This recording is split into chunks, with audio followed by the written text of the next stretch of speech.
Salut, bienvenue sur Stats Apprendra, la chaîne qui te permet de ne plus avoir peur des statistiques et qui va peut-être même te donner une folle envie d'analyser des données. Que tu sois comme moi, les poignets en vrac qui ne te permettent pas de coder de manière intensive, ou alors simplement que tu sois curieux par rapport à l'utilisation de la voix en termes de codage informatique, cette vidéo est faite pour toi. Depuis longtemps, il existe des logiciels de reconnaissance vocale. Cependant, dicter du code, c'est un peu particulier. Parce que tu as des conventions particulières, tu as des syntaxes particulières, tu as même des noms qui n'existent pas dans le dictionnaire, comme par exemple les packages. Donc ça rend la tâche de reconnaissance vocale un petit peu difficile. Mais heureusement, certains ne se sont pas laissés décourager. C'est le cas de Ryan Hillman, le concepteur de Talon. Grâce à Talon, tu vas être capable de dicter du code à ton ordinateur. Bon, après, le seul problème, c'est que c'est en anglais. Mais d'un côté, c'est peut-être pas plus mal que ce soit en anglais, parce que finalement, si tu réfléchis bien, ton code, tu l'écris en anglais. Avec le for pour les boucles for, les while, par exemple filter ou select de taille diverse. Finalement, c'est du vocabulaire qui est déjà en anglais, donc c'est pas plus mal. Une fois l'installation de Talon effectuée, ta première action, ça va être de rendre le logiciel actif. Et finalement, si tu réfléchis bien, c'est un peu comme quand tu donnes un ordre à un chien. Tu donnes d'abord le nom du chien, et ensuite tu donnes l'ordre. Globule, couché. Oui. Et bah Talon, c'est pareil. Pour l'activer ou le désactiver, voici les commandes. Talon wake. Talon sleep. Pas plus compliqué que ça. Quand tu codes, tu as besoin de dicter certaines lettres, comme par exemple dicter les noms des packages. Le problème, c'est qu'en termes de reconnaissance vocale, certaines lettres se ressemblent les unes des autres. C'est ce qui fait que les opérateurs téléphoniques ont tendance à faire L comme Louise, P comme Paul, ce genre de choses. Et c'est là où le concepteur de Talon a réfléchi à un alphabet. En fait, tu vas utiliser un alphabet particulier et quand tu prononces le mot de cet alphabet, tu obtiens une lettre. Par exemple, si tu dis jury, tu vas avoir la lettre J. Jury. Cet alphabet a été designé pour être efficace. Chaque mot ne contient qu'une seule syllabe. Parce que oui, quand tu codes vocalement, l'idée c'est quand même d'aller vite. Et en plus, chaque mot se différencie d'un point de vue phonétique. Donc tu l'auras compris, si tu veux utiliser Talon, ta première tâche, ça va être d'apprendre son alphabet.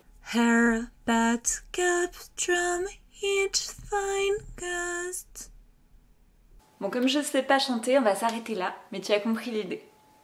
Après, une fois que tu connais l'alphabet, tu es capable de dicter des mots. Sun, trap, hair, pet, pit, red, each, near, drum, red, hair.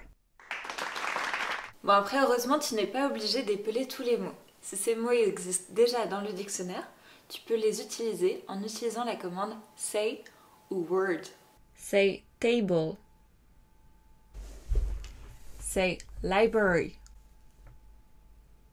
Et de la même façon, tu peux dicter des phrases, ce qui est pratique quand tu vas noter tes scripts par exemple. Say not working. Pour dicter les chiffres, il te suffit de les dicter en anglais.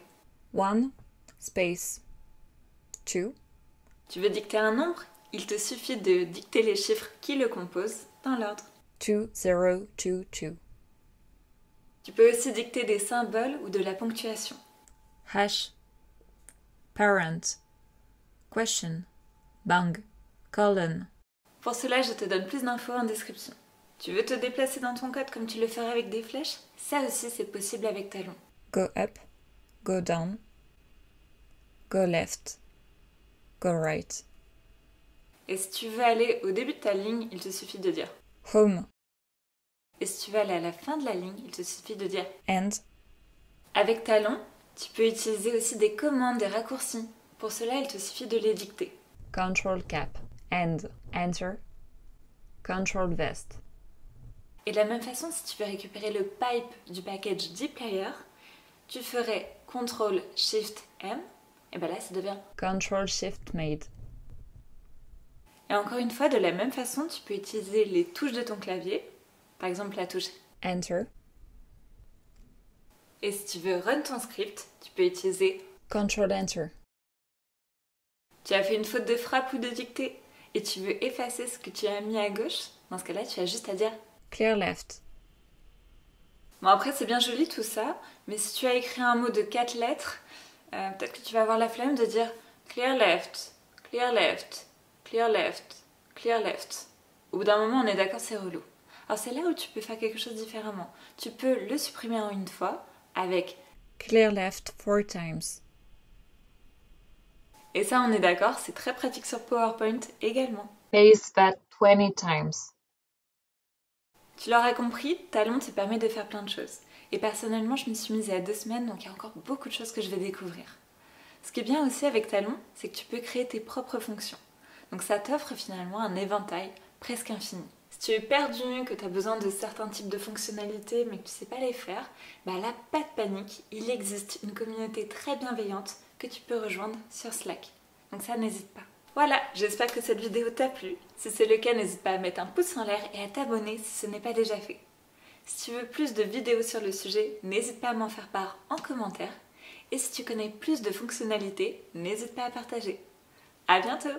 Grobule, fais un double salto arrière. Pas très efficace ce chien. Il fonctionne pas.